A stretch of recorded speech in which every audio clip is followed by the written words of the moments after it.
लोकाभिरामं रणरङ्गधीरं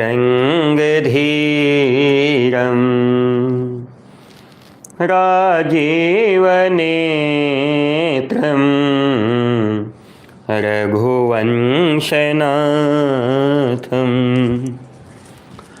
कारुण्यरूपं करुणाकरन्तं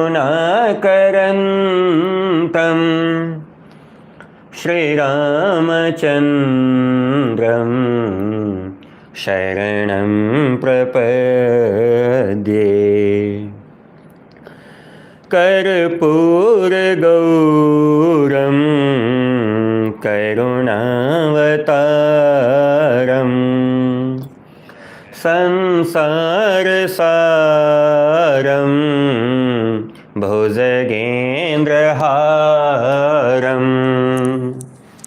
सदा वसन्तं हृदयारविन्दे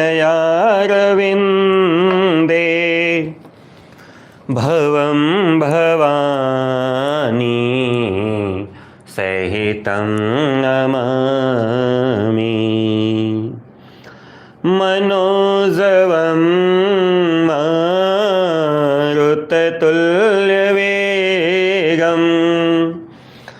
जितेन्द्रियं बुद्धिमतां वरिष्ठं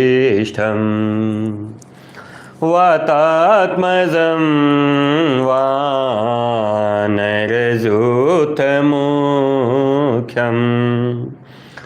श्रीरामदूतं शरणं प्रपद्ये। मङ्गलभवनाय मङ्गलहारी ब्रह्मसुदशरथ अजिर बिहारी। जहि बेधिनाथ होए हेत मोरा करऊँ सो बेगी दासु मैं तोरा। करऊँ सो बेगी दासु मैं तोरा। कैसे हैं सभी लोग? आज हम लोग कक्षा 12वीं के लिए हैं। हाई स्कूल के जो बच्चे हैं ना, जो जुड़ रहे हैं, उन्हें बता देता हूँ कि एक छोटा सा अपडेट हम लोगों ने लिया है। आप इसलिए बिल्कुल टेंशन न लीजिएगा।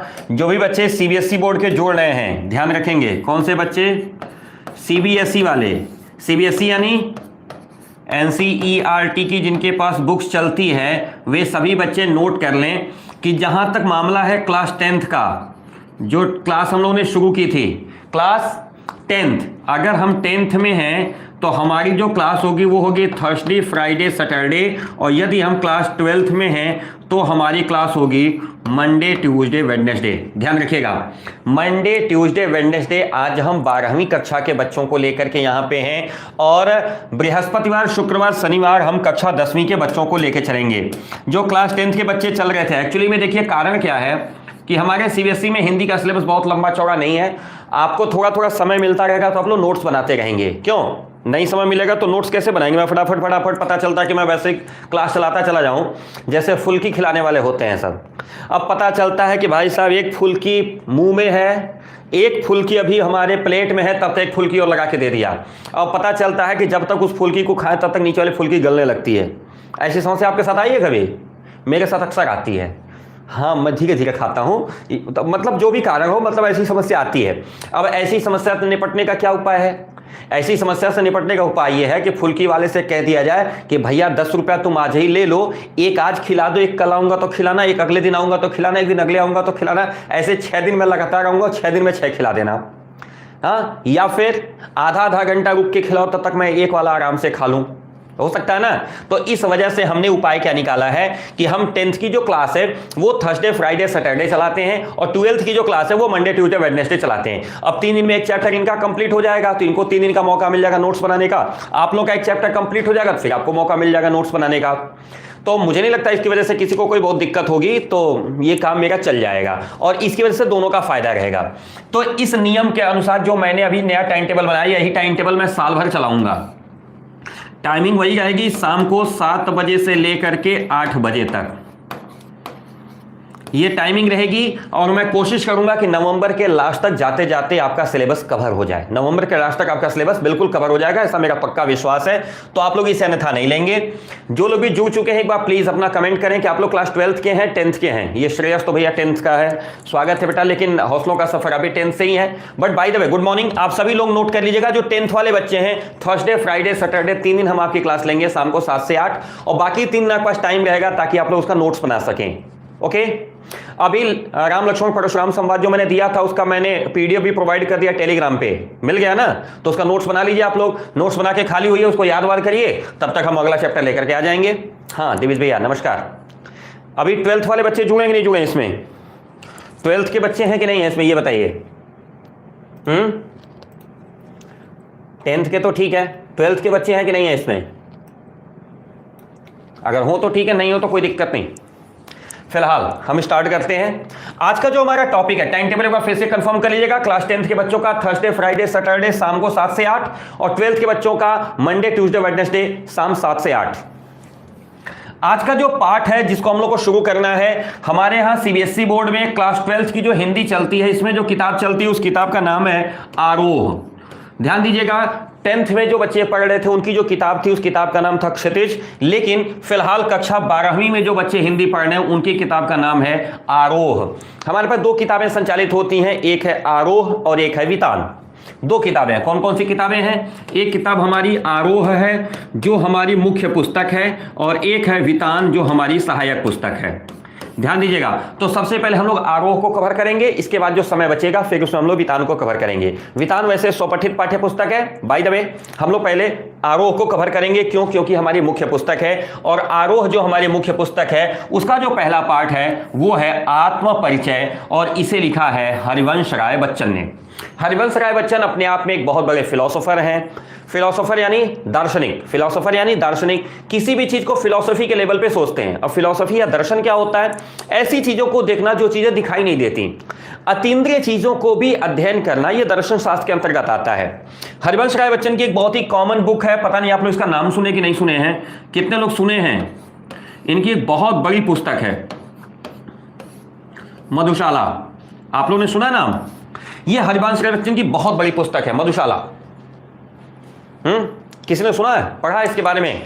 मधुशाला में हरिवंश राय बच्चन ने रुबाइयां लिखी हैं। मधुशाला में हरिवंश राय बच्चन ने रुबाइयां लिखी हैं। रुबाइयां के माध्यम से मधुशाला को बहुत पॉपुलर किया हरिवंश राय बच्चन ने। और हरिवंश राय बच्चन की विशेषता क्या है? हरिवंश राय बच्चन ने यहां पे मधुशाला को किस तरीके से परिभाषित किया है? मधु का मतलब होता है फिलहाल तो हमारे यहां मधुर या मुलायम, लेकिन हरिवंश राय बच्चन ने मधु का जो तात्पर्य लिया है वो लिया है शराब। शराब ही क्यों लिया? शराब इसलिए लिया क्योंकि शराब एक एडिक्शन की विषय वस्तु है। शराब आपको एडिक्ट करती है। एडिक्ट का मतलब, एडिक्ट मतलब समझते हैं? एडिक्ट का मतलब होता है कि आपको एक ऐसे माहौल में ढाल देती है कि आप वहां से लौट नहीं सकते। इसको कहते हैं लत लगना। आपको लत लग जाती है। आपको एक साथ अनुभव बताऊं कि अगर हमारे यहाँ किसी अच्छी चीज़ की हमको आवश्यकता हो, जैसे काजू किशमिश बादाम खाना हो ना, तो हम कहेंगे कि अरे यार भाई तो मेरे पास पैसे नहीं है, कहीं से पैसे इकट्ठे हो जाए तब जाके काजू किशमिश बादाम खाएंगे। लेकिन शराब पीने वाला कर्जा खोज के लाएगा, पत्नी के गहने बेच देगा, किसी से मारपीट कर देगा, झूठ साच कुछ भी बोल करके पैसे ला करके शराब पी लेगा। यद्यपि उसे पता है कि शराब हमको नुकसान पहुंचाती है, फिर भी शराब पिएगा। यानी शराब एक ऐसी चीज है कि उसकी लत लग जाए ना तो हमारा शरीर उसकी अनिवार्यता को स्वीकार कर लेता है, उसकी अनिवार्यता से वो बाहर निकलना ही नहीं चाहता। सोच लीजिए, ये शराब ऐसी चीज है। वहीं काजू किशमिश बादाम अच्छी बढ़िया कोई भी चीज आप जब चाहोगे ना तो लगोगे एडजस्ट करने की, आप थोड़ा एडजस्ट करके देखते हैं। बट जब शराब की नौबत आएगी, सिगरेट की नौबत आएगी, सुर्ती की नौबत आएगी, गुटखा की नौबत आएगी, तो ऐसी जगहों पे आदमी इतना ज्यादा एडिक्ट होता है ना कि उसके लिए किसी भी कुकर्म तक जाने की किसी भी हद तक चला जाता है कि किसी स्तर पर हमको शराब मिल जाए। सोचो कभी किसी की गांव में बारात वारात गई हो ना, रात के 12 बजे बारात पहुंचेगी ना, तब भी जो शराब पीने वाले हो पता नहीं कहां से खोज लेते हैं सबकी कहां मिलेगा, या नहीं तो रास्ते में व्यवस्था लेके जाते हैं। अच्छी खाने वाली चीज नहीं लेके जाएंगे, धरती पीती बढ़िया बढ़िया खाने वाली चीजें वो नहीं लेके जाएंगे। तो शराब एक ऐसी चीज है, वो लत की चीज है। अब इसलिए हरिवंश राय बच्चन ने मधुशाला में आधार बनाया शराब को। क्यों? क्योंकि शराब एक ऐसी चीज है जो अगर आदमी को लत लग जाए तो छोड़ नहीं सकता। अब इसका आधार बनाकर हरिवंश राय बच्चन मधुशाला लिखते हैं। मैं एक रुबाई से इसको परिभाषित करना चाहूंगा मधुशाला को, और जिससे आपको पता चलेगा कि आखिर हरिवंश राय बच्चन हैं क्या। एक रुबाई केवल मैं आपको बताता हूं, उससे आपको पता चलेगा कि एक रुबाई इसकी मधुशाला की कहती हैं कि किस पथ से जाऊं असमंजस में है वह भोला भला। एक जो रुबाई इसकी मुझे देखिए एक लाइन शुरुआत की थोड़ी सी मिस कर रही है कि अलग अलग पथ बतलाते सब पर मैं यह बतलाता हूं। देखिए मुझे भी कहता है पीने वाला किस पथ से जाऊं असमंजस में है वह भोल। देखिए अगर हमसे कोई पूछे, देखिए रुबाई समझ में आ गई, याद आ गई। अगर हमसे कोई पूछे कि अपना लक्ष्य निर्धारित कर लें तो क्या करना चाहिए, स्वामी विवेकानंद की लाइन है, उत्तिष्ठता जागृता प्राप्य वरान निबोधता। उठो जागो, जब तक लक्ष्य की प्राप्ति न हो जाए तब तक रुकना मत। इसी लक्ष्य की प्राप्ति को लाइन को परिभाषा में हरिवंश राय बच्चन कैसे बांधते हैं मधुशाला के, मदिरा ले जाने को घर से चलता है पीने वाला, मदिरा ले शराब खाना, मदिरा ले जाने को घर से चलता है पीने वाला, किस पथ से जाऊं असमंजस में है वो भोला भाला, मदिरा ले जाने को घर से चलता है पीने वाला, किस पथ से जाऊं असमंजस में है वो भोला भाला, अलग अलग पथ बतलाते सब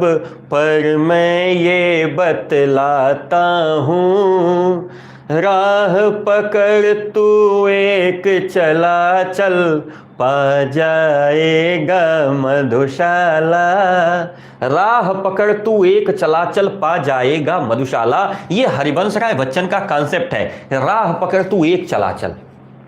यानी अपने जीवन में किसी लक्ष्य को प्राप्त करना है तो उस लक्ष्य का निर्धारण कर, उस लक्ष्य के लिए एक मार्ग कोई पकड़ और उस मार्ग से चलते चले जाओ जब तक आपको अपना लक्ष्य प्राप्त नहीं हो जाता। यह दर्शन है हरिवंश राय बच्चन का। इसी दर्शन को आज की इस कविता में हमें पढ़ना है, जिस कविता का नाम है आत्मपरिचय। धरती का सबसे मुश्किल काम अगर कुछ है तो यही है अपने आप को जानना। दूसरे को तो हम खूब जान जाते हैं, अरे यार उसके बारे में क्या बताएं, इतना खराब आदमी है, अरे उससे तो बात मत करना। फिर किसी अच्छा फलाने, अरे यार इतना घटिया आदमी, उसके जैसा खराब आदमी तो मैंने धरती पे कभी नहीं देखा। अच्छा वो, अरे यार अब क्या हम बताएं, वो आदमी। हम सबके बारे में जानते हैं, लेकिन क्या कभी हम अपने बारे में भी जाने? अपने बारे में जो जान गया वही तो सबसे बड़ा ज्ञाता है। आत्मज्ञ एवं सर्वज्ञ, जो अपने आप को जान गया वही सर्वज्ञ है। तो आइए आज हम अपने आप को जानेंगे। आज की कविता का जो शीर्षक है वो है आत्मपरिचय, स्वयं का परिचय। इस स्वयं के परिचय को एक बार हम लोग आते हैं। हरकेश कुमार जी, एक बरस में एक बार ही जलती होली की ज्वाला, एक बरस में एक बार ही जलती होली की ज्वाला, एक बार ही आती दिवाली लगती दीपों की माला, दुनिया वालों किंतु किसी दिन मदिरालय में देखो, दिन को होली रात दिवाली रोज मनाती मधुशाला, दिन को होली रात दिवाली रोज मनाती मधुशाला। आइए आज हमारी जो कविता है आत्मपरिचय, हम चलिए आत्मपरिचय करते हैं। ये कविता है हरिवंश राय बच्चन की और ये जो सब्जेक्ट मटेरियल है वो है क्लास 12th का, class 12th CBSE not UP board. चूंकि हम इसलिए बार बार इसको लिख रहे हैं क्योंकि हमारा चैनल यूपी बोर्ड के लिए डेडिकेटेड था, ज़्यादा से ज़्यादा बच्चे जो है इसको इसी नाम से जानते हैं, बट पहली बार मैं सीबीएसई के लिए स्टार्ट कर रहा हूं तो ये सेशन आपके लिए है। कहते हैं हरिवंश राय बच्चन जी, मैं जग जीवन का भार लिए फिरता हूँ, फिर भी जीवन में प्यार लिए फिरता हूँ। कर दिया किसी ने झंकृत जिसको छूकर, मैं सांसों के दो तार लिए फिरता हूँ। मैं स्नेह सुरा का पान किया करता हूँ, मैं कभी न जग का ध्यान किया करता हूँ। जग पूछ रहा है उनको जो जग की गाते, मैं अपने मन का गान किया करता हूँ। मैं जग जीवन का भार लिए फिरता हूँ, फिर भी जीवन में प्यार लिए फिरता हूँ। मामला क्या है? हरिवंश राय बच्चन जी अपना परिचय करा रहे हैं। मैं यानी मैं हरिवंश राय बच्चन, मैं रविकांत त्रिपाठी, मैं आप सभी अपना अपना नाम रख सकते हैं। मैं यानी मैं जग जीवन, संसार रूपी जीवन, संसार को रूपक लिया है जीवन में। जैसे हमारा संसार है ना, वैसे ही हमारा जीवन है। अब संसार की कुछ विशेषताएं जान लीजिए। संसार काफ़ी बड़ा है। इस संसार में लोग कहते हैं ना, एक पिक्चर आई थी मदर इंडिया, याद है? उसमें जीना है अगर जहर तो पीना ही पड़ेगा। हाँ, दुनिया में हम आए हैं तो जीना ही पड़ेगा, जीवन है अगर जहर तो पीना ही पड़ेगा। यानी दुनिया में अगर आप आए हैं तो फिर दुख ही दुख है। दुनिया क्या कहते हैं? इसको भव सागर कहते हैं। बहुत बड़ा सागर है और बिना प्रभु कृपा के हम इससे पार नहीं हो सकते। तो जिस प्रकार यह संसार बड़ा सा है, उसी प्रकार हमारा जीवन भी बड़ा सा है। जिस प्रकार यह संसार कितना बड़ा है, जिसकी सीमा का पारावार नहीं है, बिल्कुल वैसे ही हमारा जीवन भी कैसा है? भार स्वरूप है। यानी हमारा जीवन हमारे लिए नहीं, हमारा जीवन हम सबके लिए। व्यक्तिगत रूप से वह कहते हैं हम सभी के जीवन में इतनी कठिनाइयां हैं कि सबका जीवन अपने लिए भार स्वरूप है। अब इसको करना क्या है? उत्साह के साथ जीने की मनस्थिति बनाने की आवश्यकता है। दर्शन है हमारा जीवन क्या है? हर व्यक्ति के जीवन में कठिनाइयां। कोई धरती पर ऐसा व्यक्ति नहीं है जिसके जीवन में कठिनाइयां ना हो। शायद ही इस संसार में कोई ऐसा व्यक्ति होगा जिसके जीवन में कठिनाइयां न हो। हर व्यक्ति के जीवन में कठिनाइयां आती हैं। तो ये कहते हैं कि मेरे जीवन में बहुत सारी कठिनाइयां हैं, तो मैं इस संसार रूपी बड़े से जीवन का भार लिए घूम रहा हूं। अर्थात मेरा जीवन दुखों, कठिनाइयों और अवसाद से भरा हुआ है, फिर भी मैं इस संसार में हूं। कहते हैं फिर भी जीवन में प्यार लिए फिरता हूं, फिर भी मैं चाहता हूं कि जो भी मुझसे मिले वह प्रेम पूर्वक मिले और मैं उसको प्यार दे पाऊं। समझिएगा, हरिवंश राय बच्चन कहते हैं यद्यपि मेरा जीवन जो है दुखों से परिपूर्ण है, यद्यपि मेरे जीवन में तमाम सारे कष्ट हैं, यद्यपि मेरे जीवन में दुख ही दुख है, अवसाद ही अवसाद है, तकलीफ ही तकलीफ है, फिर भी मैं प्रयास करता हूं कि मेरे द्वारा दूसरे व्यक्ति के जीवन में प्रेम बिखेरा जाए। मैं दूसरे के लिए एक ऐसा व्यक्ति सिद्ध हो सकूं जो दूसरे को स्नेह करे, जो दूसरे को प्यार करे। यद्यपि मेरे जीवन में कष्ट है, फिर भी मैं दूसरे को प्यार देने की कोशिश करता हूं। मैं चाहता हूं कि मेरे रहने से दूसरे के जीवन में कुछ उजाला फैल सके। कर दिया किसी ने झंकृत जिसको छूकर, झंकृत का मतलब होता है वाइब्रेट। जैसे गिटार का तार, सितार का तार, वीणा का तार, किसी भी वाद्य यंत्र के किसी तार को ऐसे छोड़ दिया, उसमें झनकार होती है, जो वाइब्रेशन होता है। जैसे घंटी है, मंदिर में आपने बजा दिया तो घंटी कैसे बजती है? टट टन। कौन सा वाला बताया? जो पहले बोला टक। क्या ऐसे घंटी बजती है? नहीं, घंटी बजती है टन। तो ये जो बात तक हुआ ना, इसको कहते हैं झनकार, वाइब्रेशन। कर दिया किसी ने झंकृत जिसको छूकर, मैं सांसों के दो तार लिए फिरता हूं। ये जो सांसें चल रही, इसके दो तार हैं, एक आने वाला, एक जाने वाला। सांस में दो चीजें, श्वास और उच्छ्वास, एक जाने का और एक आने का। हम सांस के दो तार हैं, दोनों में से कोई एक तार अगर टूटा तो फिर जीवन समाप्त। यह जीवन कब तक चलेगा? जब तक सांसों के ये दोनों तार चल रहे हैं। किसी ने इन तारों को छू करके झंकृत कर दिया, अर्थात किसी ने मेरी आवश्यकता को अनुभव कर लिया।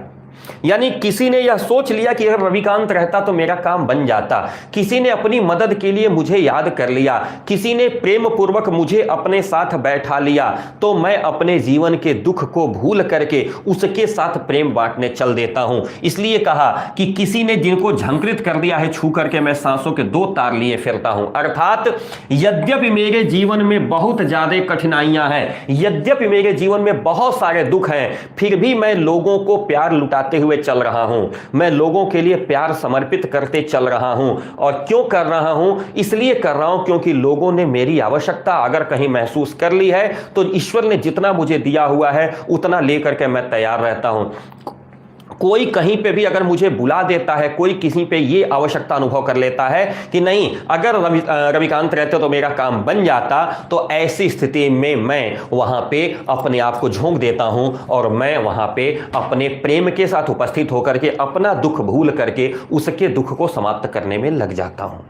इस प्रकार से इसका अर्थ निकलेगा, मैं जग जीवन का भार लिए फिरता हूं, फिर भी जीवन में प्यार लिए फिरता हूं। मेरे जीवन में दुख ही दुख है, तकलीफ ही तकलीफ है, फिर भी मैं लोगों के जीवन में प्यार बिखेरने के लिए अपने साथ प्यार लेकर के चलता हूं। और कोई ऐसा व्यक्ति है जिसने हमारी सांसों को छू करके झंकृत कर दिया, अर्थात मुझे अपनी मदद के लिए बुला लिया है, तो मैं अपना दुख भूल करके उसकी मदद के लिए दौड़ पड़ता हूं। आगे लिखते हैं, मैं स्नेह सुरा का पान किया करता हूं। सुरा का मतलब होता है वही शराब या मदिरा, लेकिन यहां पे मदिरा किस चीज की है? प्रेम की मदिरा है। मैं प्रेम रूपी शराब, यहां पे रूपक अलंकार फिर लगाया है स्नेह सुरा में, मैं प्रेम रूपी शराब का सदैव पान किया करता हूं, यानी सदैव मैं प्रेम को स्वीकार करता हूं, मैं प्रेम का एडिक्ट हूं, मैं प्यार का एडिक्ट हूं। यदि कोई मुझे स्नेहपूर्वक याद करता है तो मैं वहां पहुंचने का प्रयास करता हूं, अथवा मेरे पास जितना भी स्नेह है, जितना भी प्रेम है, मैं ले करके अगले के पास जाने के लिए सोचता हूं। मैं स्नेह सुरा का पान किया करता हूं, मैं कभी न जग का ध्यान किया करता हूं। लोग मेरे बारे में क्या सोचेंगे, लोग मेरे बारे में क्या बोलेंगे, इसका मैं कभी ध्यान नहीं रखता।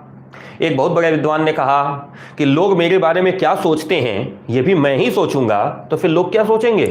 उनको सोचने दो, उनका काम है सोचना। मैं स्नेह सुरा का पान किया करता हूं, मैं हमेशा प्रेम में डूबा रहने का प्रयास करता हूं, मैं प्रेम के साथ सबसे मिलने का प्रयास करता हूं। मैं कभी न जग का ध्यान किया करता हूं, मैं कभी संसार का ध्यान नहीं देता कि लोग मेरे बारे में क्या सोचते हैं, लोग मेरे बारे में क्या कहते हैं, लोग मुझे किस तरीके से देखते हैं, इससे मुझे कोई अंतर नहीं पड़ता। जग पूछ रहा है उनको जो जग की गाते। संसार में रहने वाले लोग जब एक दूसरे के चाटुकारिता करते हैं, प्रशंसा करते हैं, तो वहीं को वो लोग याद रखते हैं। ध्यान दीजिएगा, जो जग की गाते, जो संसार की प्रशंसा करते हैं, संसार में रहने वाले लोगों की जो चाटुकारिता करते हैं, संसार में रहने वाले लोगों की जो बड़ाई करते हैं, प्रशंसा करते हैं ना, उन्हीं को संसार पूछता है। मैं अपने मन का गान किया करता हूं, मैं तो मस्त फक्कर मौला इंसान हूं, मेरे मन में जो आता मैं करता हूं, मैं दिखावे में भरोसा नहीं करता। लोग किसको याद करते हैं? जो दिखावा करता है। मैं दिखावा नहीं करता, मैं अपने मन के मुताबिक देखता हूं। यदि मुझे अच्छा लगता है तो मैं उस पर काम करता हूं, और यदि मुझे अच्छा नहीं लगता है तो मैं वहां पे कोई काम नहीं करता। मैं किसी को प्रसन्न करने के लिए, किसी को ऑबलाइज करने के लिए, किसी को दिखावे के लिए मैं कोई काम नहीं करता। कहते हैं कि मैं प्रेम रूपी मदिरा का सदैव पान किया करता हूं, मैं इस बात पे कभी ध्यान नहीं देता कि संसार मेरे बारे में क्या सोचता है। देखिए बात वो है, संसार हमेशा उसी को देखता है जो उसके बारे में सोचते हैं, जो उसके बारे में जानते हैं, अर्थात जो लोग जाके चापलूसी करते हैं, दरबार करते हैं किसी का। मैं भैया देखो अपने मन का करता हूं, बाकी कोई मुझसे पूछे ठीक, न पूछे कोई बात नहीं, मुझे इससे कोई अंतर नहीं पड़ता कि संसार में क्या चल रहा है। मुझे अच्छा लग रहा है, मैं अपना काम करता हूं। मैं कभी भी अपने मन का गान किया करता हूं, मुझे इस बात से कोई इंटरेस्ट नहीं है, मुझे इस बात से कोई मतलब नहीं कि संसार मेरे बारे में क्या करता है, संसार मेरे बारे में कैसे सोचता हूं। ओके, कैसा रहा? अच्छे से समझ में आया? यदि हाँ तो प्लीज आप हमको कमेंट बॉक्स में बताइएगा, नहीं कोई बात नहीं, फिर से प्रयास किया जाएगा और कोशिश करूंगा अच्छे से समझाने की। बट बाय द वे जो है वो यही है। अब ये जो मैं पढ़ाया हूं इसका आपको पीडीएफ, इसका जो पीडीएफ कंटेंट है, ये पीडीएफ कंटेंट आपके टेलीग्राम चैनल पे उपलब्ध हो जाएगा। टेलीग्राम चैनल जिस नाम से आपका यूट्यूब है उसी नाम से आपका टेलीग्राम भी है। जिस नाम से आपका यूट्यूब है उसी नाम से आपका टेलीग्राम है, रविकांत मणि त्रिपाठी, और यही आपके सर का नाम भी है। इसी टेलीग्राम चैनल पे इसका पीडीएफ उपलब्ध रहेगा। पीडीएफ क्या होगा? ये रहा पीडीएफ। ये इसका संदर्भ और ये इसकी व्याख्या। ये संदर्भ और व्याख्या सीबीएसई बोर्ड में पूछता है प्रश्न में, इसलिए मैंने यहां पे बना दिया है। अगर आपको नोट्स बनाना हो तो ये पीडीएफ मैं आपको टेलीग्राम पे डाल दूंगा, वहां से आप इसका नोट्स बना लीजिएगा। हाँ मिसबा कैसी हो बहनी? हाँ बिटिया रानी मेरी बहुत दिन बाद आज दिखाई दी है। कल रिजल्ट आ रहा है, सो मेनी कांग्रेचुलेशंस। और भी कोई जुड़ा है? कल रिजल्ट आएगा और कल रात को 8 बजे हम लोग लाइव मिलेंगे। कल रात 8 बजे सेशन में लोग लाइव रहेंगे मिसबा, ठीक है? डर लग रहा है रिजल्ट को लेकर के? अभी कुछ बच्चे लिखे कि सर डर लग रहा है रिजल्ट को लेकर के, क्या मामला है? हाँ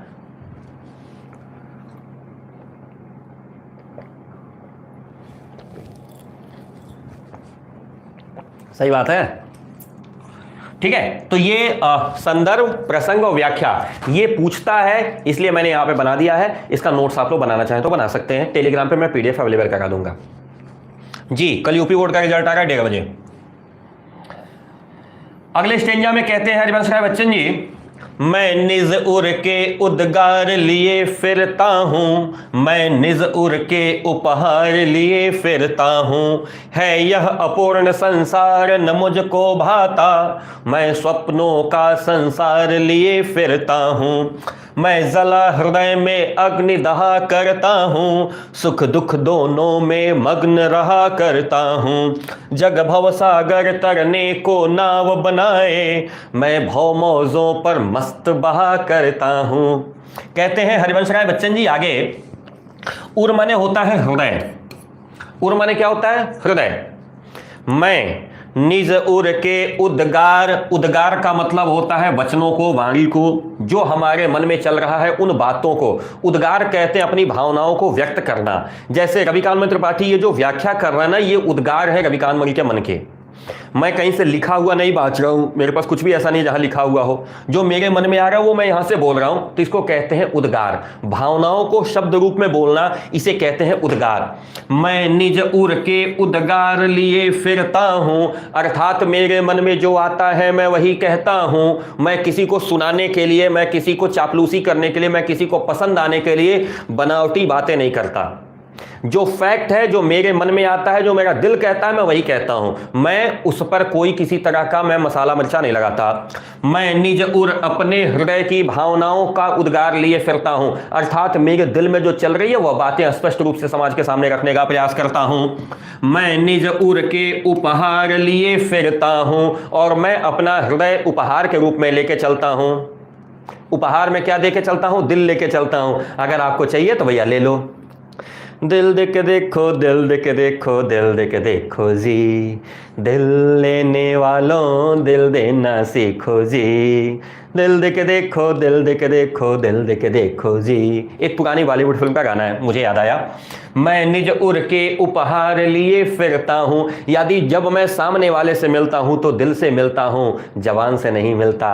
कुछ लोग ऐसे होते हैं जो जबान से तो बड़े मीठे होते हैं, अरे नमस्कार भाई साहब, आइए आइए आइए, आप ही का इंतजार था, और कैसे हैं? और जैसे ही किनारे तक खत्म, कहाँ से चला आया इसको, इसी समय इसको आना था, बताइए, समझ में नहीं आता, पता नहीं कहाँ चले आते हैं। फिर सामने, अरे नमस्ते नमस्ते भाई साहब, जी जी जी, बैठिए बैठिए बैठिए। ऐसा करने वाला मैं नहीं हूं। मुंह पे कुछ और हो, दिल में कुछ और हो। जो मेरे दिल में है वही मेरे मुंह पे है। मैं अपने दिल की बातें ही अपने मुंह पे भी लेके चलता हूं। जो मेरे दिल में आएगा मैं वही बोलूंगा। कुछ लोग होते हैं ना, कहते हैं देखो भैया मैं तो साफ सीधी बात बोलता हूं, तो बस साफ सीधी बात, मेरे दिल में जो चीजें हैं वही उद्गार मैं लेकर के व्यक्त करता हूं, और मैं अपने हृदय का उपहार, मैं जिससे भी मिलता हूं दिल से मिलता हूं, प्रेम के सहित मिलता हूं। है यह अपूर्ण संसार न मुझको भाता। ध्यान दीजिएगा, यह जो संसार है वो अपूर्ण है। अपूर्ण क्यों है? नश्वर है। धरती पे जो भी चीजें हैं वो शाश्वत रहने वाली नहीं है। मैं आज किसी से प्रेम करूं, जिससे करूं वही कल को न रहे। सोचिए, मैं किसी चीज से आज प्रेम करूं, किसी व्यक्ति से आज प्रेम करूं, वो व्यक्ति ही कल को न रहे, तो फिर क्या हुआ? मेरा प्रेम फिर तो अपूर्ण हो गया। तो इस संसार में जो भी चीजें हैं वो नश्वर हैं। इस संसार में कोई भी चीज अस्थाई नहीं है। इस संसार में कोई भी चीज स्थायी नहीं है। इसलिए कहता है कवि, है यह अपूर्ण संसार न मुझको भाता। यह संसार पूर्ण नहीं है। पूर्ण कौन है? ओम पूर्णमिति पूर्णमिदः पूर्णात् पूर्णमुदच्यते पूर्णात् पूर्णमादाय पूर्णमेवावशिष्यते। हाँ, पूर्ण में से पूर्ण को निकाल दो तब भी जो बचता है वो पूर्ण ही रहता है। तो धरती पे कोई पूर्ण नहीं है, पूर्ण एक ही है। कौन? हाँ, तुम पूर्ण परमात्मा, तुम अंतर्यामी। क्या कहा हमने? तुम पूर्ण परमात्मा, तुम ही पूर्ण परमात्मा हो। धरती पे इसके अलावा कोई पूर्ण नहीं है। पूर्ण कौन है? परमात्मा। परमात्मा के अलावा जो कुछ भी है वह सब क्या है? अपूर्ण है। इसलिए कहा यह अपूर्ण संसार, यह जो संसार है ना, यह मुझको पसंद नहीं आता है, इसलिए मैं स्वप्नों का संसार लिए फिरता हूं। मैं अपने मन में लेकर के चलता हूं जो मुझे अच्छा लगता है। अब मन में स्वप्न का संसार। हम भगवान से प्रेम कब करते हैं? आंख बंद करते हैं, हाथ जोड़ते हैं, स्वप्न में ही तो भगवान से वार्ता करते हैं। भौतिक रूप से तो भगवान से वार्ता करते नहीं। इसलिए हमारा कवि कहता है कि ईश्वर के प्रति मैं अगाध श्रद्धा रखता हूं। और आपसे देखिए, प्रेम ऐसी चीज नहीं है जिसको दिखाया जाए, प्रेम ऐसी चीज है जिसे अनुभव किया जाए। प्रेम ऐसी चीज ही नहीं है जिसे दिखाया जाए। प्रेम कहां होता है? प्रेम अनुभव की विषय वस्तु है जी, प्रेम दिखावे की विषय वस्तु है ही नहीं। इसलिए कहता कवि, मैं स्वप्नों का संसार लिए फिरता हूं। यह अपूर्ण संसार मुझे पसंद नहीं आता, यह जो नश्वर संसार है ना, यह मुझे बिल्कुल पसंद नहीं है। मैं स्वप्नों का संसार लिए घूमता हूं। मैं ईश्वर के साक्षी मान करके लोगों से प्रेम करता हूं, और वह जो प्रेम की भावना है वो दिल में होती है, वो जबान पे नहीं होती है। इसलिए दिखावे में मैं विश्वास नहीं करता, मैं यथार्थ में विश्वास करता हूं। और मैं स्वप्नों का वह संसार लेके चलता हूं जिसमें मन से मन की बात होती है, जिसमें मुंह से मुंह की बात नहीं होती। मैं जला हृदय में अग्नि दहा करता हूं। दहन करना का मतलब होता है जलना। दहन करना मतलब जलना। नमस्ते सर, हम आपके श्रद्धा और मनु देख रहे हैं। हमारे स्कूल में भुट्टा सर पढ़ाते हैं। अरे मैं क्षमा चाहूंगा, ये नाम कुछ अजीब लग रहा है। मैं जला हृदय में अग्नि दहा करता हूं। मैं अपने दिल में आग जला के खुद जलता हूं। दहा करता हूं मतलब जलता हूं। अब ये अग्नि किस चीज की है? अग्नि किस चीज की है? जयशंकर प्रसाद के पास चले, इधर कोई गोविंद विश्वकर्मा भैया जयशंकर प्रसाद की याद दिला दिए। श्रद्धा मनु, कामायनी, एक लाइन है कामायनी का, शीतल ज्वाला जलती है जब ईंधन होता दृग जल का। हृदय में जो ज्वाला होती है शीतल होती है। शीतल ज्वाला जलती है जब ईंधन होता दृग जल का। जब आंसुओं का ईंधन पड़ता है ना, तो जो ज्वाला हृदय में जलती है वो शीतल ज्वाला होती है। यह व्यर्थ सांस चल चल करके करती है काम अनिल का।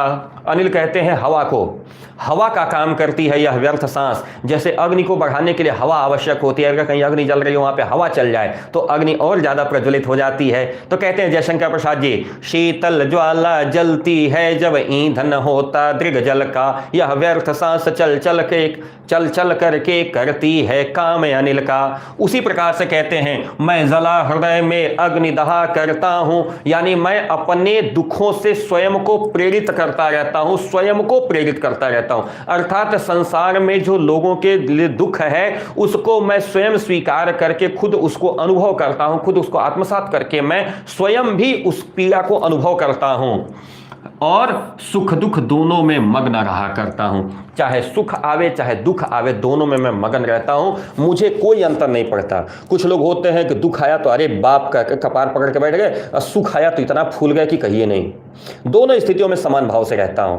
कहा कि मैं जला हृदय को, मैं क्या करता हूं? मैं अपने हृदय को जला करके स्वयं जलता हूं, अर्थात दूसरे की पीड़ा को मैं खुद अपने हृदय में महसूस करके खुद उसको अनुभव करता हूं। और देखो, चाहे सुख आवे चाहे दुख आवे, दोनों में मैं एकदम मस्त रहता हूं, मुझे कहीं कोई अंतर पड़ता नहीं है।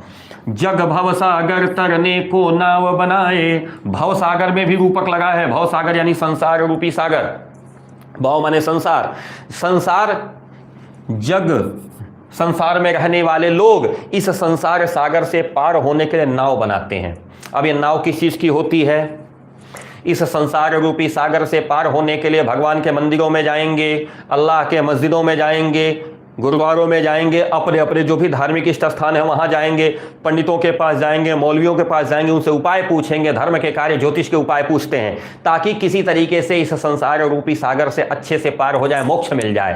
सत्यनारायण भगवान की कथा सुन लें तो भागवत की कथा सुन लें तो रामायण करा दें तो पारायण करा दें, क्या करा दें जिससे हम इस संसार सागर से पार हो जाए। ये सब संसार रूपी सागर से पार होने के लिए नाव है, इसी माध्यम से हम लोग पार जा सकते हैं। तो क्या कहा, संसार जो है ना, लोग जो है ना इस संसार रूपी सागर से बाहर निकलने के लिए तमाम तरह की नाव बनाते हैं। और मैं क्या करता हूं, मैं भव मौजों पर, मौज कहते हैं लहरों को, भव संसार, अब भव जहां पे है सागर, भव का तात्पर्य सागर, तो यहां पे समझिएगा कि इस संसार रूपी सागर की जो लहरें हैं, लहरें यानी जो सुख और दुख है इस संसार में, मैं उसको मस्त बहा करता हूं, मुझे किसी नाव की आवश्यकता नहीं पड़ती।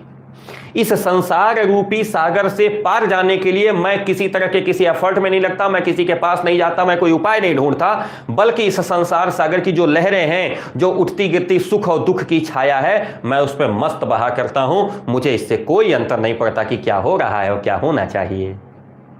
स्टेंजा समझ में आया? ये दूसरा, किसी को कोई असुविधा हो तो प्लीज आप हमें कमेंट बॉक्स में दे सकते हैं, मैं उसे देख लूंगा। एक बार फिर से आप सभी का बहुत सारा स्वागत है। ये class 12th Hindi CBSE board के लिए हम लोग चला रहे हैं, जो कि हमारी पुस्तक है आरोह से पहला पाठ है हरिवंश राय बच्चन जी का आत्मपरिचय। तो ये उसका स्टेंजा समझ में आया। इस स्टेंजा का जो संदर्भ प्रसंग और व्याख्या है वो मैंने यहाँ दे रखी है, वो टेलीग्राम चैनल पे अभी आपको सेशन खत्म होने के बाद उपलब्ध हो जाएगा, टेलीग्राम से डाउनलोड कर लीजिएगा। अगले स्टेंजा पे चलते हैं, चलें। एक बार किसी को कोई दिक्कत हो तो प्लीज बता दीजिए, ना हो तो कोई बात नहीं।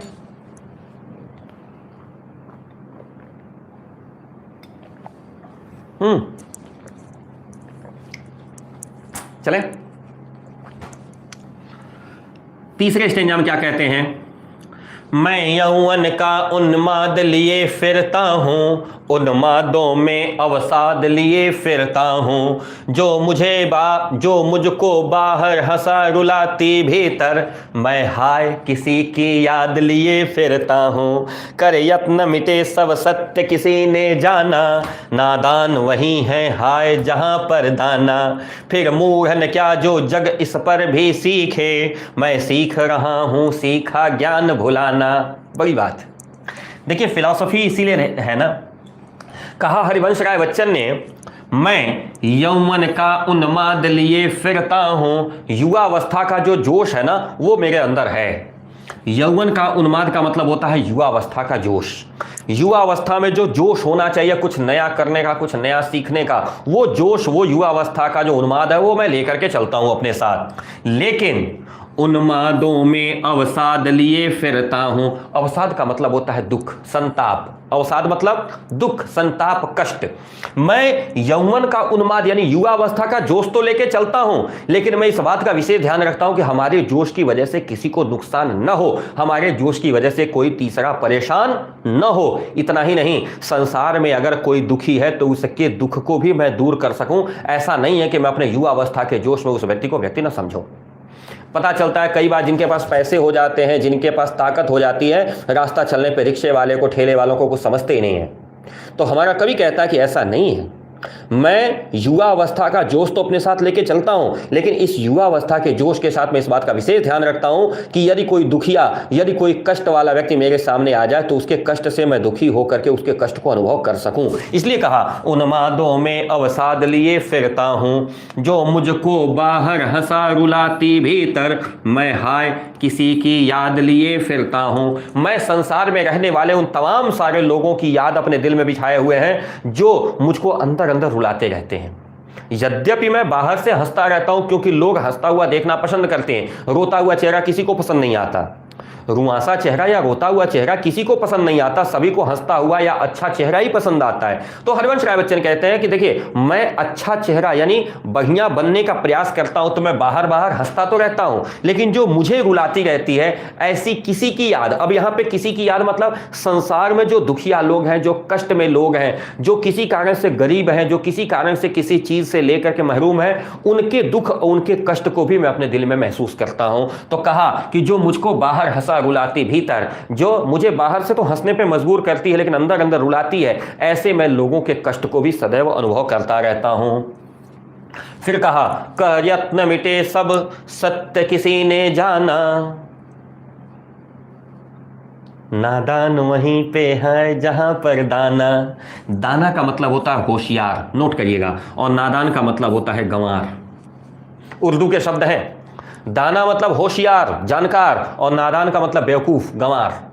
समझिएगा, दाना का विलोम है नादान। ये दोनों उर्दू के शब्द हैं, इसलिए यहां प्रयोग हुए हैं। दाना का मतलब होशियार, जानकार। कहा नादान वहीं पे है जहां पर दाना। सब लोग प्रयास कर करके समाप्त हो गए, कोई सत्य नहीं जाना कि सत्य क्या है। सत्य क्या है धरती पे? सत्य क्या है? कोई बता सकता है? कोई है? दिखावा सबसे खराब चीज है। दिखावा तो अच्छी चीज नहीं, दिखावा के लिए कहें तो मना कर रहे हैं। ये तो कह रहे हैं मैं भाव मौजों पे मस्त बहा करता हूं। हम कहां दिखावा करते हैं? हाँ, जो लोग दिखावा करते हैं करें, कभी हमारा दिखावा नहीं करता, कभी कहां दिखावे में विश्वास करता है? कौन बता सकता है? हाँ, सत्य क्या है? राम नाम, जय जय राम नाम। हाँ, लेकिन यह बात कब पता चलती है? जब जीवन का सारा जोड़ तोड़ समाप्त हो जाता है। ये लूट लो, वो खसोट लो, ये बटोर के रख लो, ये मेरा ही तो है, ये मेरा है, वो मेरा है, जो मेरा नहीं है वो मेरा हो जाए। ये सब करते करते सब यहीं छोड़ करके जब हम जाने लगते हैं ना, तब लोग कहते हैं राम नाम। सत्य किसी ने जाना। दुनिया में बहुत कमाया, क्या हीरा क्या मोती। दुनिया में बहुत कमाया, क्या हीरा क्या मोती, मगर क्या करें यारों, कफन में जेब ही नहीं होती। इस धरती पर, क्षमा कीजिएगा मुझे, शायद ही कोई ऐसा व्यक्ति होगा जिसके घर किसी की मृत्यु न हुई हो। आप में से जितने लोग इस वीडियो को देख रहे हैं या देखेंगे, क्या ऐसा है कि आपके घर में कभी किसी की मृत्यु न हुई हो? क्या जिसकी मृत्यु हुई वह कुछ ले गया? कुछ नहीं ना। लेकिन पूरा जीवन समाप्त किसमें कर दिया? ये मेरा, ये मेरा, और जो मेरा नहीं है वो कैसे भी करके मेरा हो जाए, उसके लिए चाहे जितने भी अन्याय करने पड़े सब स्वीकार है। सही है ना? जितने भी अनीति करनी पड़े, जितना अधर्म करना पड़े, जितना अन्याय करना पड़े, सब करेंगे, बशर्ते वो मेरा हो जाए। बोलो, यही मामला है ना? कहा कर यत्न मिटे। सब लोग धरती पे जितने हैं सारे उपाय कर करके समाप्त हो गए, लेकिन सत्य नहीं जान पाए। पता है क्यों? क्योंकि सत्य उनके कान में पड़ा ही नहीं। सत्य तो उसके कान में पड़ा जो चिता पे लेटा हुआ है। राम नाम सत्य है, सुनाया किसको गया? उसको सुनाया गया जो अब सुनने के काबिल ही नहीं है, उसको सुनाया गया जो मिट्टी हो चुका है। दुर्भाग्य समझिएगा। हमको और आपको तो बताया ही नहीं गया कि राम नाम सत्य है। हम तो आज तक कभी जान ही नहीं पाए। हमको रविकांत मित्र त्रिपाठी के कान में कब पड़ेगा राम नाम सत्य है? जब रविकांत मित्र त्रिपाठी की मृत्यु हो चुकी होगी। दुर्भाग्य। तो वही हमारा कवि कहता है, सारा उपाय करके धरती से लोग समाप्त हो गए, लेकिन सत्य कोई नहीं जान पाया। इसलिए कवि कहता है जहां पे होशियार लोग हैं वहीं बेवकूफ भी है। इस धरती पे होशियार और बेवकूफ दोनों हैं, लेकिन कोई आज तक यह जान नहीं पाया कि सत्य क्या है। फिर मूढ़ ने क्या जग जो इस पर भी सीखे। अब इस बताओ, ये मूर्खता नहीं है कि इतने के बाद भी सीख नहीं सकते? हमारे गुरुदेव कहा करते थे कि मनुष्य का एक स्वभाव है कि वह गलतियों से सीखता है। मनुष्य का एक स्वभाव है कि वह गलतियों से सीखता है। लेकिन क्या मनुष्य की जिंदगी इतनी लंबी है कि हर गलती खुद ही करके सीखे? सोचने वाला विषय है। बहुत अंदाजा लेके बोलिएगा कि मनुष्य का यह सामान्य स्वभाव है कि वो अपनी गलतियों से सीखता है, लेकिन क्या मनुष्य का जीवन इतना लंबा है कि हर गलती खुद ही करके सीखे? यदि नहीं, तो जो दूसरे लोग गलतियां कर रहे हैं और उसकी वजह से उनके जीवन पे अगर कोई प्रतिकूल प्रभाव पड़ रहा है तो वह कार्य न किया जाए, ऐसा विश्वास मन में पालिए। लेकिन दुर्भाग्य हमारा क्या है कि हम देख रहे हैं कि गुटखा खाने से कैंसर होता है, लोग कैंसर हॉस्पिटल में जाकर तड़प तड़प के प्राण त्याग रहे हैं, फिर भी हम गुटखा खाएंगे। हम देख रहे हैं कि हमारे घर के बगल वाला शराब पी करके अपना पूरा परिवार बर्बाद कर लिया, उसके बच्चे सड़क पे आ गए, फिर भी हम शराब पी के अपना जीवन बर्बाद करेंगे। क्या तात्पर्य है यार? इसी बात को हमारा कवि कह रहा है कि इससे बड़ी मूर्खता क्या हो सकती है कि संसार में सामने आंख से दिख रहा है कि यह गलत है, फिर भी हम गलत को गलत नहीं मान रहे। इसलिए मैं सीख रहा हूं, सीखा ज्ञान भुलाना। ये जो दुर्गुण हमारे मन में अगर भर गए हैं ना, ये समाज की जो कलुषित आचरण, ये जो लोभ मोह लालच दंभ द्वेष, ये जो मेरे मन में आ गए ना, इन सबको मैं भुलाना चाहता हूं। बचपन से लेकर के आज तक जिन जिन संगतियों में मैं रहा हूं, जिन जिन लोगों के साथ रहा हूं, उन लोगों की वजह से अगर मेरे शरीर में कुछ कुत्सित विचार आ गए हैं, मेरे जीवन में कुछ ऐसे संस्कार आ गए हैं जो हमको नुकसान पहुंचा सकते हैं, जो हमारे समाज को नुकसान पहुंचा सकते हैं, उनको मैं भुलाने का प्रयास कर रहा हूं। स्ट्रेंजर समझ में आया? मुझे लगता है समझ में आया होगा। अगर फिर भी किसी को कोई दिक्कत है कमेंट बॉक्स में दीजिएगा, मैं उसको देखता हूं और कोशिश करूंगा कि और बेहतर आपके लिए किया जा सके। पहली बार सीबीएसई पढ़ा रहा हूं, अगर कोई त्रुटि हो रही होगी तो भी इंडिकेट करिएगा, मैं उसको भी सुधारने का प्रयास करूंगा, क्योंकि मैं इस बात को बहुत क्लियरली कहता हूं, मैं बहुत बड़ा विश्व का विद्वान नहीं हूं, गलतियां मुझसे हो सकती हैं। यदि मेरे स्तर से कोई गलती होती है तो मैं उसे भी सुधारने का प्रयास करूंगा, जरूर बताइएगा। आइए, इसका भी संदर्भ प्रसंग व्याख्या उपलब्ध है, टेलीग्राम चैनल पे आपको मिल जाएगा। मैं और जग और कहां का नाता, देखिएगा, मैं और जग और कहां का नाता, मैं बना बना तने जग रोज मिटाता, जग जिस पृथ्वी पर जोड़ा करता वैभव, मैं प्रतिपग से उस पृथ्वी को ठुकराता, मैं निज रोदन में राग लिए फिरता हूँ, शीतल वाणी में आग लिए फिरता हूँ, हो जिस पर भूपों के प्रासाद निछावर, मैं वह खंडहर का भाग लिए फिरता हूं। कहा हमारे बच्चन जी ने, मैं कोई और, संसार कोई और ये कहां का नाता? मैं और संसार दोनों अलग चीजें, इसमें दोनों में नाता कहां है? क्यों? मैं नश्वर चीजों को पसंद नहीं करता, मैं तो सत्य की खोज में हूं, और यह संसार सत्य को स्वीकार नहीं करता। संसार तो दिखावे में विश्वास करता है, जो दिखता है वही बिकता है। संसार तो झूठ का पुलिंदा है। क्यों? जिस पत्नी से हमारा विवाह होता है अगर किसी स्त्री से, तो हम लोग क्या करते हैं? साथ साथ जीने मरने की कस्में खाते हैं, और पता चलता दोनों में से कोई एक मर जाता है तो दूसरा जो है जीवन तो जीता ही है। बोलो, लोग कहते हैं ना कि हम तुम्हारे बिना जी नहीं सकेंगे, जीते हैं कि नहीं जीते हैं? तो संसार तो महा झूठ का पुलिंदा है। संसार में तो कोई चीज सत्य है ही नहीं। जिसको हम अभी तक अपना मान बैठे हैं वो कब मेरे से दूसरे का हो जाएगा मुझे ही नहीं पता। और कई बार ऐसा होता है, क्यों नहीं होता है? जिस जमीन को हम अपना मान बैठे हैं, कल को 200-400 रुपया कोई दे देगा तो वही जमीन दूसरे की हो जाएगी। अभी तक हमारी थी। ऐसी बहुत सारी चीजें हैं। ये जो टी शर्ट मैं पहन रखा हूं, ये टी शर्ट दुकानदार की थी, आज मेरी है। ये स्मार्ट बोर्ड किसी और का था, आज मेरा है। हो सकता है कल को मैं इसको मन करे कि नहीं 75 इंच से नहीं, मैं 86 इंच लूंगा, ये 75 इंच का उठा किसी दूसरे को दे दूंगा।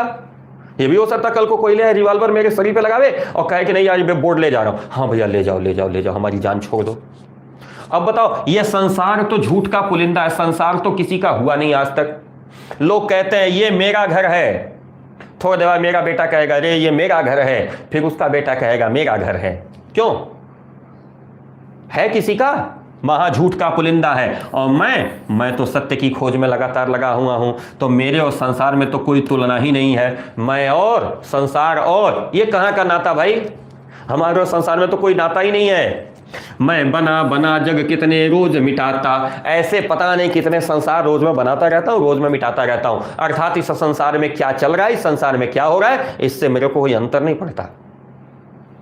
इस संसार में मेरे आचरण से कौन नाराज हो जाएगा, मेरे आचरण से कौन प्रसन्न हो जाएगा, मैं किसको ले जाकर उपहार देकर प्रसन्न कर लूं, इससे मुझे कोई अंतर नहीं पड़ता। जग जिस पृथ्वी पर जोड़ा करता वैभव, इस संसार के लोग जिस धरती पर किसी भी तरह से मेहनत करके, अन्याय करके, न्याय करके, अच्छे बुरे कर्म करके वैभव जोड़ने में लगे हुए हैं, रुपए पैसे संपत्ति जोड़ने में लगे हुए हैं, उस संसार को मैं प्रतिदिन हर ठोकर से ठुकरा रहा हूं। अर्थात इस संसार में जो लोग सुख संपत्ति वैभव को ही सब कुछ मान बैठे हैं, ऐसे संसार को मैं प्रतिदिन पैर की ठोकर से ठुकराता रहता हूं। मैं ऐसे संसार को स्वीकार नहीं करता। हरिवंश राय बच्चन कहते हैं कि मैं और संसार और, मैं सत्य की खोज में, संसार झूठ का पुलिंदा, मेरा और संसार का कोई नाता नहीं है। मैं ऐसे पता नहीं कितने संसार रोज न्यौछावर करता हूं, ऐसे संसार तो कभी भी छोड़ दूं मैं। दूसरी बात, यह पूरा का पूरा संसार अच्छे बुरे कर्म करके जहां पे खूब सारा वैभव धन संपत्ति इकट्ठा करना चाहता है, ऐसे संसार को तो मैं पैर की नोक पे रखता हूं, मैं पैर के ठोकर से ठुकरा देता हूं। ऐसे संसार को मैं स्वीकार नहीं करता।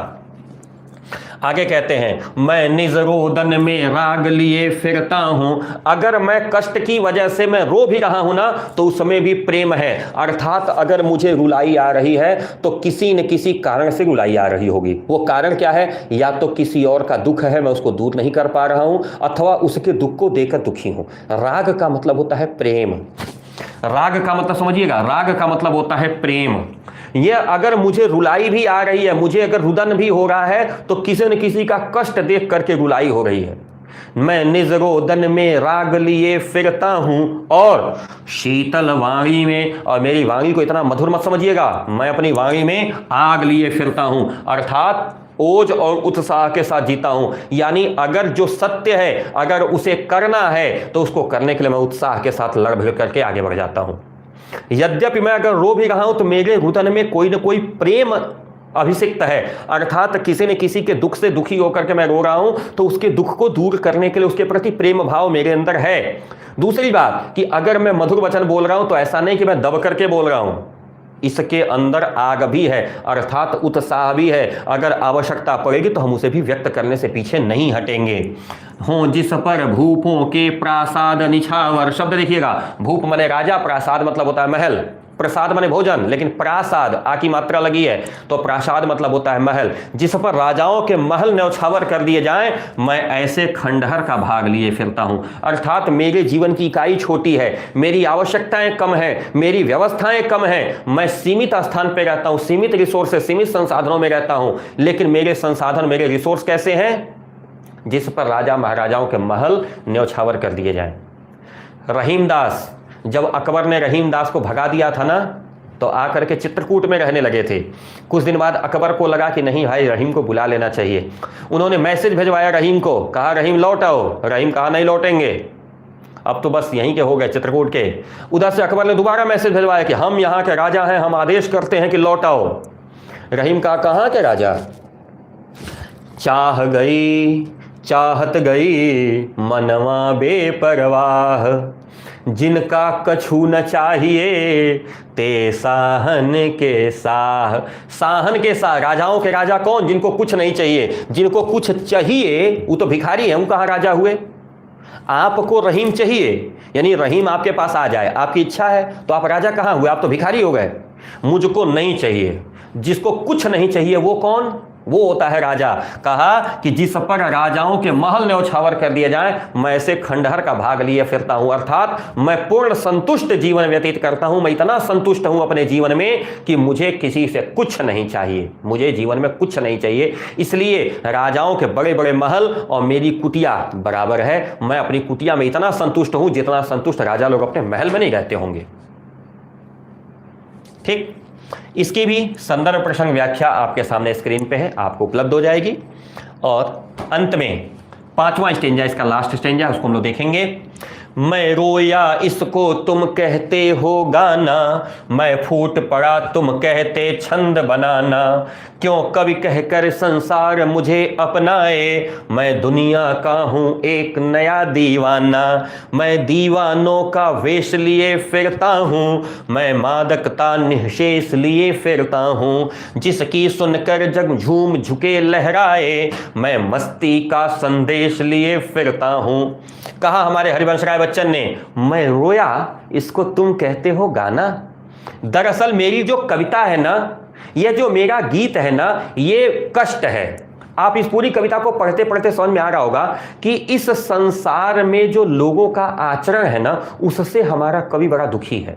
इस संसार में लोग झूठा आचरण ज्यादा करते, दिखावे का आचरण जो करते हैं, उससे हमारा कवि बड़ा दुखी है। तो कवि कह रहा है कि मैं रो रहा हूं दुख से, तो तुम कह रहे हो गाना। मैं फूट पड़ा, मैं और ज्यादा रोने लगा, तो तुम कहते हो छंद बनाना। दरअसल ये जो कविता मैंने बनाई है ना, ये कविता नहीं है, यह मेरा फूट पड़ना है, यह मेरा रुदन है। छंद बनाना का मतलब होता है कविता लिखना। अब ये जो लिखा हूं, इसको लोग देख के क्या कहेंगे? अरे वाह, हरिवंश राय बच्चन जी क्या सुंदर छंद बनाते थे, यही कहेंगे ना। कहा तुम इसको छंद बनाना समझ रहे हो, यह छंद नहीं है, यह मेरा फूट पड़ना। अर्थात यह कविता नहीं है, ये जो मैं आपको सामने पढ़ा रहा हूं ना, ये कविता नहीं है, यह मेरी भावनाएं हैं, ये मेरे अंतरात्मा के अंदर का कष्ट है जो यहां दिखाई दे रहा है। मैं रोया इसको तुम सुनते हो गाना, इसको तुम गाना कहते हो। मैं रो रहा हूं, मैं अपने जीवन के कष्ट को आपके सामने कविता के रूप में व्यक्त कर रहा हूं। ये छंद बनाने का विधान नहीं है, ये कविता मेरे दुखों का एक प्रतीकात्मक क्या कह सकते हैं इसको, प्रकटीकरण है।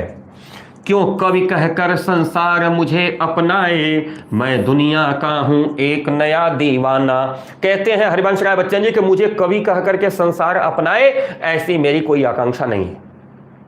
यह संसार मुझे कवि माने, क्यों माने छोड़ दीजिए, मैं तो इस दुनिया का एक नया दीवाना हूं।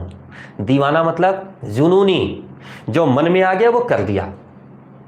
हाँ, हम दीवानों की क्या हस्ती, हम दीवानों की क्या हस्ती, हम धूल उड़ाते जहां चले। ये मालूम है, हम दीवाने हैं, जहां चलना चाहेंगे चल देंगे, जहां करना चाहेंगे कर डालेंगे।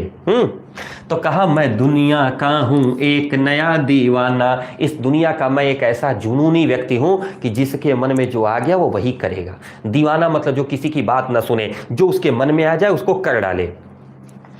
कहे मैं दीवानों का वेश लिए फिरता हूं, मैं कैसे संसार में चलता हूं, जैसे दीवाने चलते हैं। दीवाने मतलब हमको अगल बगल क्या इससे कोई मतलब नहीं, हमको सीधे अपना लक्ष्य दिखाई देगा कि हमको अपना लक्ष्य पाना है। मैं मादकता निःशेष लिए फिरता हूं, बस वही स्नेह सुरा, कहा था ना सुबह, मैं स्नेह सुरा का पान किया करता हूं। तो जब प्रेम रूपी मदिरा पान कर लूंगा तो मेरे अंदर नशा आएगा ना, तो यह नशा, मैं ऐसा नशा जो निःशेष, जो कभी समाप्त न हो, मैं लिए हुए फिरता हूं। जिसकी सुनकर यह संसार झूम झुके लहराए, मैं मस्ती का संदेश लिए फिरता हूं। कह रहे हैं हमारे हरिवंश राय बच्चन जी कि मैं मस्ती का संदेश लिए फिरता हूं, मेरे साथ आइए मस्त हो जाइए। जैसे कबीरदास जी मस्त थे, हिंदू को भी डांट दिए, मुसलमानों को भी डांट दिए, किसी से उनको दिक्कत नहीं। पता है क्यों? क्योंकि मस्त रहते थे। मस्त राम मस्ती में आग लगे बस्ती में। कहा कि जिसकी सुनकर जग झूम झुके लहराए, जिसकी सुनकर के यह संसार आनंदित हो जाए, मैं ऐसे मस्ती का संदेश लिए फिरता हूं। अर्थात इन जिन लोक लुभावनी चीजों के लालच में पड़े हुए हो ना, इन सबको छोड़ो, मेरे साथ आओ, मस्ती के साथ वर्तमान में जीने की आदत डालो, भूत और भविष्य को किनारे छोड़ दो। हरिवंश राय बच्चन कहते हैं मस्ती के साथ जिए, अर्थात अपने जीवन को आनंद के साथ व्यतीत करिए। इसका भी जो संदर्भ प्रसंग व्याख्या है वो आपके सामने टेलीग्राम चैनल पे मैं उपलब्ध करा दूंगा। तो ये था पहला पाठ का एक भाग, आत्मपरिचय हरिवंश राय बच्चन जी का। आशा करता हूं आप सभी को अच्छे से समझ में आया होगा। CBSE board class 12th Hindi का ये पहला पाठ है आरोह किताब से, आत्मपरिचय हरिवंश राय बच्चन का। जी हाँ, मुझे विश्वास है कि आपको अच्छे से समझ में आया होगा। फिर भी कोई दिक्कत है तो कमेंट बॉक्स में दीजिए, देखते हैं। हाँ, अगर कोई गलती हुई हो, क्योंकि पहली बार पढ़ा रहा हूं, ये मैं बार बार क्षमा प्रार्थी हूं, अगर कोई गलती हुई हो तो कृपया उसे भी अपडेट करिएगा, हम उसे सुधार कर लेंगे। हाँ, अब मैं कमेंट सेक्शन में आता हूं। राजकरण भैया सादर स्वागत, कैसे हैं? हाँ ऋषि बाबा, कल मजा आएगा 1:30 बजे। हाँ बिल्कुल, मैं इंतजार कर रहा हूं। आज की स्थिति क्या है? यही रात अंतिम, यही रात भारी। हाँ, यही मामला है, यही रात अंतिम, यही रात भारी। लेकिन मुझे बिल्कुल अंतर नहीं पड़ता। पूछे क्यों? मुझे क्यों अंतर नहीं पड़ता?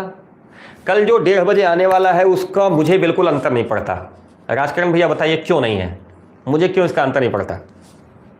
रविकांत सर को अखेस की चिंता क्यों नहीं है कल 1:30 बजे क्या होगा? कोई बता सकता है? हाँ, राजकरण भैया है? ऋषि बाबा, कौन बता सकता है कि कल की चिंता मुझे क्यों नहीं है? कोई बता सकता है? अगर बता सकते हो तो बताइए, बोलिए।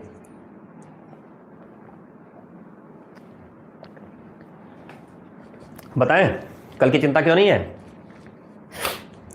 कल 1:30 बजे जो रिजल्ट आने वाला है, बहुत सारे बच्चे कमेंट किए सर डर लग रहा है। हमारे साथ श्री रघुनाथ तो किस बात की चिंता, हमारे साथ श्री रघुनाथ तो किस बात की चिंता, शरण में रख दिया जब माथ तो किस बात की चिंता। तो टेंशन मत लीजिए, कल मिलते हैं। हाँ बिल्कुल, जैसे भी रिजल्ट आएगा प्लीज़ जो भी हमारे पुराने साथी अपडेट जरूर करिएगा, मज़ा आएगा।